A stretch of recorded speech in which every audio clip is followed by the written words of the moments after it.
Добро утро и од мене, јас сум Александра Бубевска, а денеска во студиото на утрински брифинг задоволство ми е да ја поздравам и да ја кажам добри дојде на министерката за култура Ирена Стефовска. Добро дојдовте во утрински брифинг. Благодарам на поканата. Да почнеме веднаш со тоа што во понеделникот вие ја почнавте една од најважните операции што Министерството за култура во текот на годината ја прави, а тоа е распишувањето на конкурсот, годишниот конкурс за програмата за проекти од национален интерес за 2022 година. А при тоа конечно, барем Министерството за култура го внесовте во 21 век со тоа што направивте еден систем на електронско аплицирање, така што веќе нема да се гледаат оние редици прилично кои што предизвикува прилично лутина, да речам, и кај сите кои што сакаат да аплицираат за своји проекти. Да, како што најавив уште на почетокот на годината, и речено сторено, оваа година за прв пат пионерски почнуваме со електронско аплицирање.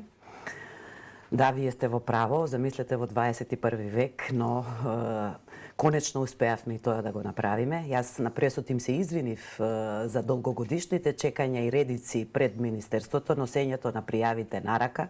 Замислете накратко да илустрирам. Што тоа значи? Значело колку заштедуваме во време и колку се забрзува целиот процес. Лани имавме 6000 пријави. Замислете, тие се носат рачно, се архивираат рачно, се внесуваат во компјутерите, службите ги внесуваат рачно секоја пријава. И она што е многу важно со овој систем на аплицирање, конечно секоја можност за злоупотреба се избегнува. Тоа ме интересира. Така како се избегнува? Како е можно вие се тоа? Вие се сеќавате злоупотреба од кој тип? Вие се сеќавате дека секоја година едни се жалат дека овој документ го доставиле, од службите велат не или обратно, и тоа секоја година слушавме. Сега не. Еве, електронски што сте доставиле, тоа е. Значи си стои на системот на серверот, си стојат во секој фолдер, од секој апликант си добива автоматски бројче добива, и она што е не помалу важно,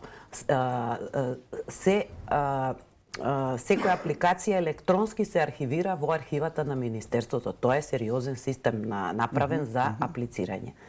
Така што верувам дека од сега натаму корисниците, значи во сосема инакви или примерени на 21 век услови ќе си аплицираат. Исто така, тоа кажавте веќе ќе го намали времето на чекање за резултатите, Да. она што е најважно впрочем во целиот тој процес, тие што се корисници на средствата од Министерство ќе знаат порано и ќе ги почнат своите проекти, претпоставувам, и порано. Сега кога да ги очекуваме? На 4 октомври почна аплицирањето за годишната програма, ќе трае до 6 ноември во 12 часот аплицирањето. И сега кога да се очекуваат резултатите? Нашата цел е да излеземе на 20 јануари следната година со конечните резултати од конкурсот. Комисиите веќе работат, тие работат со националните институции и потоа продолжуваат после завршување на конкурсот со другите корисници. И тоа 20 јануари. Да, тоа е наша цел. Ние сме си зацртали, имаме агенда точно дефинирана. При тоа ги повикавте сите да не го чекаат последниот рок? Апсолутно. Значи ги замолувам уште еднаш корисниците да не го чекаат последниот ден. Тоа е за жал наша позната навика. Зошто? Затоа што и најсовршен систем нема да може да издржи илјадници апликации. Покрај сите тестирања ние што ги направивме и сите што ги превземавме, чекори што ги превземавме, но замолувам да не се чека последниот ден за аплицирање, да не се задуши системот, да не се ќе се задуши. Добро, ова е тоа техничка страна на работите. Сега, многу поважно ми се чини е дека, ќе го скрати времето овој технички дел, како ова ќе влијае врз квалитетот на проектите? Ќе се согласите, не знам дали ќе се согласите, дека проектите кои што конкурираат во Министерство Некои се за во министерство и се за национален интерес, но има и такви кои што апсолутно не одговараат на ова да се наречат од национален интерес. И сега она што ги интересира, веќе се јавија некои забелешки исто така од некои културни работници, особено по социјалните мрежи, дека со ова ново аплицирање се сменети и правилата. Значи, правилата не зависат од техничкиот начин на аплицирање. Министерството има право да интервенира во условите на конкурсот. Зашто станува збор? Станува збор за допрецизирање на условите, на критериумите, на начинот на вреднување и така натаму, и тоа е во интерес на самите корисници, како да ви кажам. Тоа е само еден од начините да се влијае и врз квалитетот на апликациите од страна на Министерството, значи во процесот на креирање културните политики. Но во крајна сметка, како да кажам, во крајна инстанца, креативноста зависи сепак од самите апликанти. Да. Значи, а за овие правила сега, например, во издавачката дејност може да се конкурира само со 8 книги најмногу и со едно електронско издание? Не. Мислам дека станува збор за недоразбирање и ги повикувам апликантите од издавачка дејност слободно да се јават во Министерството, тоест дадени се имейл адреси за секоја од дејностите. Значи имаат право за 10 проекти, тоа е само пример даден. Значи границата се 10 проекти во издавачка дејност. Дали биле 10 книги, дали би биле, не знам, 5 плюс 2, не знам колку списанија и така натаму. Така што лимитот е 10 проекти, мора да има и некој лимит, се согласувате. Добро, реков, како ќе влијае сега ова врз квалитетот, бидејќи овие технички препреки беа често пати истакнувани како причина зошто не е добро до крај разгледани евентуални некои други конкурси. Оправдувањето беше дека не се добро разгледани затоа што премногу биле, не можело да се стигне, требало да се кажат резултатите така натаму. Како ова ќе влијае врз квалитетот за воиднина? Мислите електронското аплицирање или во комбинација со допрецизирање на услови, на критериуми, на приоритети и така натаму? Добро, па и тоа. Па се заедно е дел од еден процес, од еден систем. Ние лани започнавме, годинава продолжуваме, следната година уште еден чекор понатаму ќе одиме. Значи сите ние заедно, ние сме партнери со апликантите и тука немаме дилеми. Консултации правевме цела година, значи со различните еснафи, така да ги наречам, од дејностите во културата.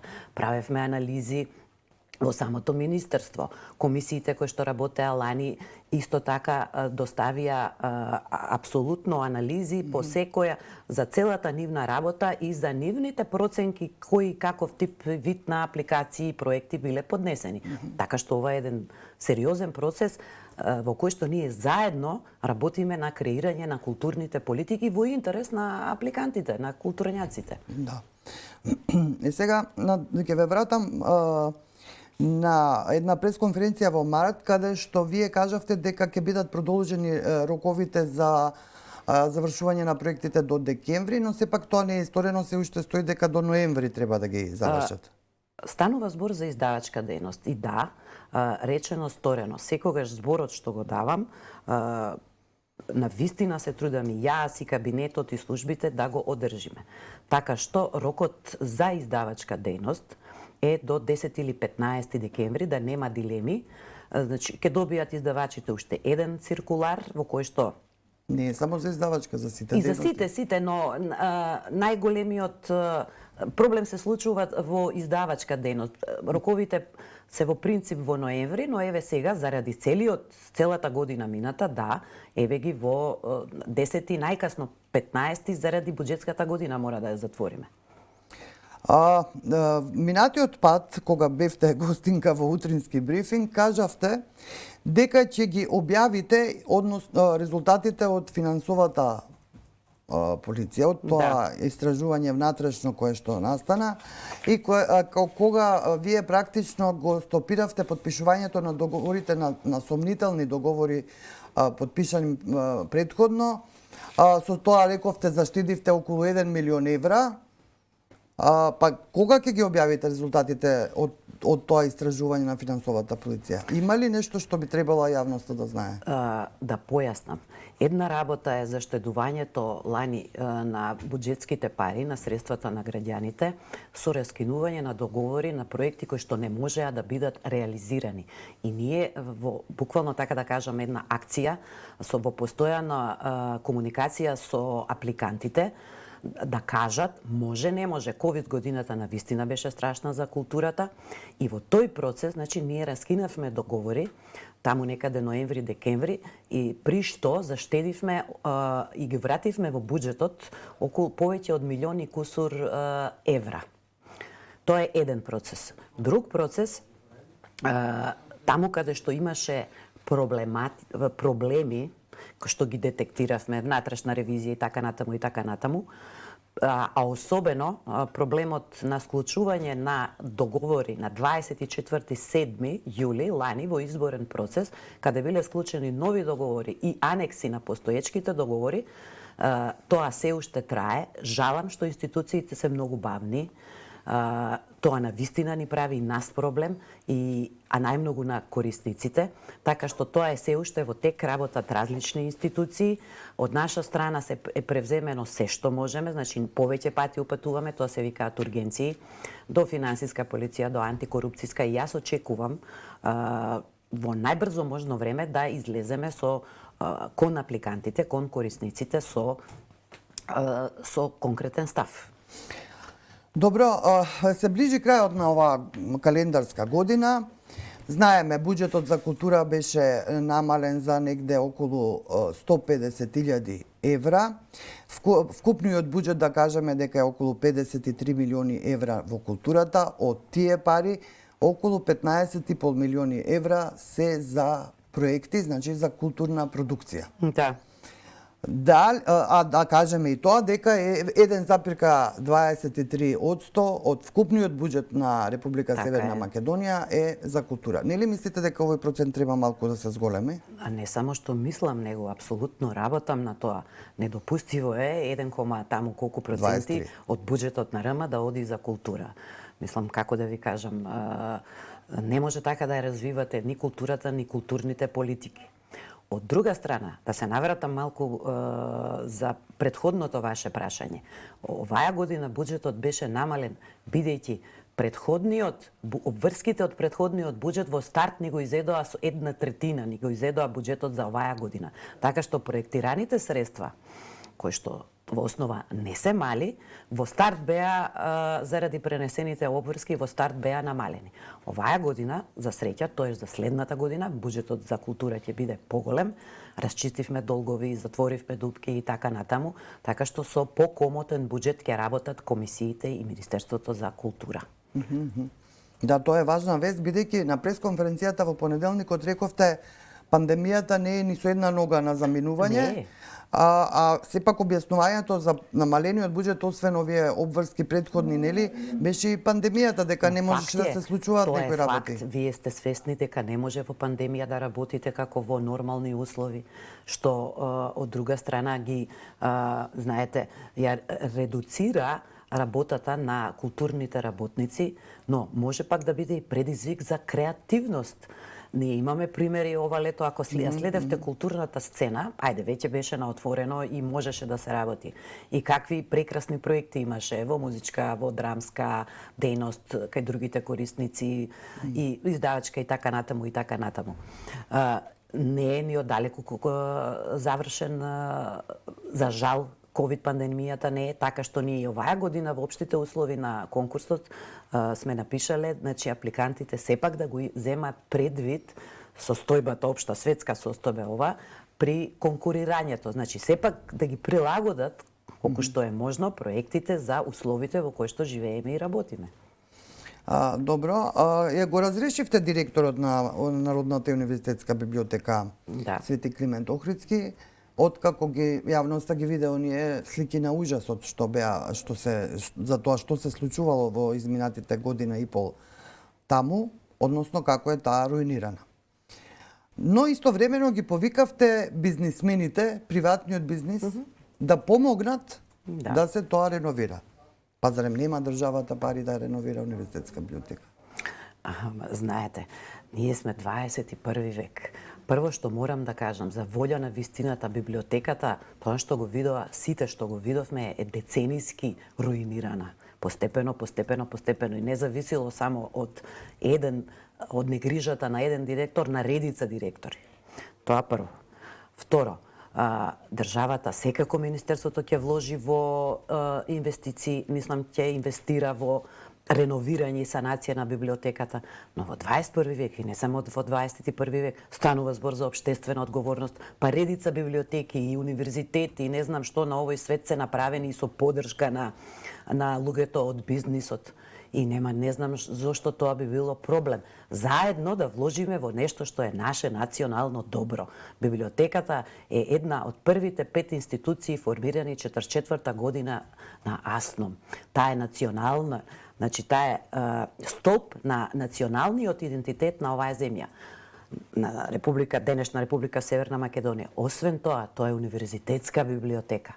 Значи таа има две функции и затоа е толку многу важно за студентите и за корисниците да дојдат и во нормални услови, соодветни на 21 век, да се направи библиотеката. Значи, долгогодишната руинираност постепена на библиотеката бара и огромни средства. И не е прашање дали државата... За колку тие се огромни? За која сума се работи? Имате ли некои проценки? Имаме проценки, се разбира. Овие месеци беа направени и проценки. Значи, станува збор за суми од... Не е едно, не е само кровот во библиотеката кој што е клучно. Па таму не работи ни лифтот за книги од доле нагоре. Ладење, греење, системите, читалните, мислам ги видовте. Да. Значи, станува збор сепак за една огромна сума на средства и мислам дека принципот на општествена одговорност треба да биде и тука, и во овој случај. Зошто е проблем? Значи, да не биде само државата, туку да и сите оние кои што и ние веќе веднаш се јавија, општествено одговорни фирми, компании, да помогнат. Па тоа е наше заедничко добро, тоа е за нашите студенти, за корисниците од градов, од земјава и така натаму. И не знам зошто... Не, никој нема против. Туку вака се поставува прашањето. Не, за белешки, зошто државата секако апсолутно грижа е на државата и на Министерството за култура. Но ви велам, 21 век сме. Зошто да не биде направено тоа? И побрзо, и подобро, и со поддршка на општествено одговорни компании. Добро, она што во последно време се случуваше и што беше едно изненадување, беше веста за тоа дека Албанскиот театар за деца и млади, кој што се наоѓа во Старата Скопска чаршија, таму работи веќе 20 на години, пред тоа таму имаше кино. Кино напредок беше така. Да. Под неразјаснети околности се уште е препишан театарот на Исламската верска заедница, иако во 2020 беше прогласен за национална установа. Така е. И со тоа никој нема право практично да располага со тој имот. Еве ќе ви кажам што откривме ние постфестум како Министерство за култура. Значи, мене ми е несватливо како можела Комисијата за денационализација да донесе решение да се денационализира објект кој што е дел од споменичната целина на Старата чаршија, кое што е културно наследство од големо значење, значи по тој основ не може, убаво си стои во закон за денационализација, и второ по уште еден основ, тоа е објект од јавен интерес. И второ што ми е исто така несватливо, како можел државниот правобранител, кој што е адвокат на државата и го штити државниот имот, да не го обжали решението. Државниот правобранител е должен по службена должност да го обжали решението, независно какво е. Во првата минута кога разбравме како министерство што се случило, веднаш побаравме. Упативме дописи, тие се викаат ургенции и така натаму, до правобранителот веднаш да постапи. Еднаш побаравме, два пати побаравме, не постапува. Исто така, несватливо ми е како можела Комисијата за денационализација да не побара консултации со Министерството, со Градскиот конзерваторски центар, каде што е одговорен за чаршијата, со Управата за заштита на културното наследство. Така што културното наследство е темелна вредност запишана во Уставот. Никој не спори дека и приватната собственост, но овде има голема разлика што е приватна, односно дека е ова јавен интерес и дека е културно наследство од големо значење. Чаршијата и не само театарот, и Капанан, и Безистен, мислам, како да ви кажам, постфестум ние веднаш реагиравме како Министерство за култура, формирав исто така и владата, се превземаат сите чекори, ќе бидете информирани. Добро, се надевам дека ова позитивно ќе се разреши за албанскиот театар за деца и млади, бидејќи единствен во државата и дека нема не постои друг, мислам. Ние со месеци работиме, значи Министерството за култура, секторите, да го кренеме детскиот театарски центар, кадровски, инфраструктурно и така натаму. И сето тоа сега ова наеднаш од кога разбравме што се случило е сопрено. Државата и Министерството вложувало со години, но не само од Министерството. Вие се сеќавате дека детскиот театарски центар е формиран и со странски фондови, така беше. Да, така е. И наеднаш откриваме на вистина сум вџашена сум од одлуката на Комисијата за денационализација. Добро, министерке, времето некако ни помина многу брзо. Јас многу ви благодарам што сте секогаш расположени и отворени кон медиумите и што доаѓате секогаш кога ќе ве поканиме да разговараме за најновите работи од областа и на културата и на ова што го работите. Ви благодарам многу на поканата. Продолжуваме и понатаму со транспарентна работа на нашето министерство во секоја смисла, не се само моите гостувања. Ако видовте на индексот за транспарентност што го работат Центарот за комуникации, Граѓанскиот центар за комуникации, далеку е повисока транспарентноста од минатите години, за што сум им благодарна и на вработените на министерството, и на кабинетот, и на вас медиумите за поканите. Ви благодарам. Благодарам.